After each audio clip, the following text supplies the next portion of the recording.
Sige, tara. Sabi namin tumula kayo. Ayaw ko bumili. Wait lang!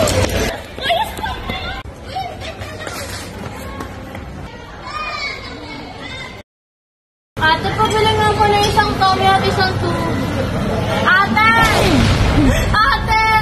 Tagal na. Uy, masyado ko naman makakala. Ano, nakakaling ako sa stock room. Ano ba bibilin mo? Ate, ang tagal ko naman. Dahil kasi ako sa stock room. Ano ba bibilin mo? Tommy po, pati isang tubo. Meron kayo dalawang pera? Wala. Meron akong 67 pesos. Chicken! Mayos ka nga. 55.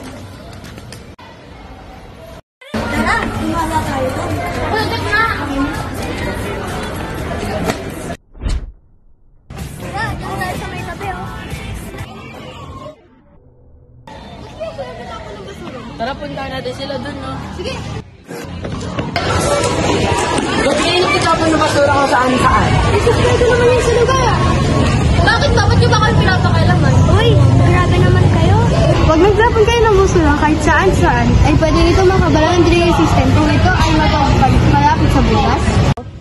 Alam nyo ba na ayon sa Department of Environment and Natural Resources o DENR, halos 61,000 tonelada ng basura ang nahahanap sa buong Pilipinas? At lahat sila ay plastic na hindi nasisira. Kaya wag kayong magtapon ng basura kung saan-saan. Kaya importante na sundin natin ang waste segregation at may tatlong uri nito. Ano nga yun, Felix? Ang tatlong uri ng waste segregation ay biodegradable, non-biodegradable, at recyclable. Weh, totoo ba? Tignan mo nga. Oo nga, totoo nga. Wow!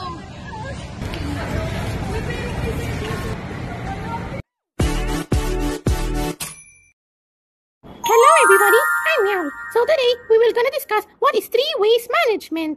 Biodegradable, non-biodegradable, and recyclable. Biodegradable means a substance can be broken down naturally by living organisms. Non-biodegradable means a substance cannot be broken down naturally in the environment. Recyclable means an object or material can be reprocessed and used again to create new products. Thank you for listening to my short explanation. Sorry! Hindi namin ulitin. Alalahanin, wag basta-basta magtapon ng basura kung saan-saan. Paano na guys, bumalik pa tayo sa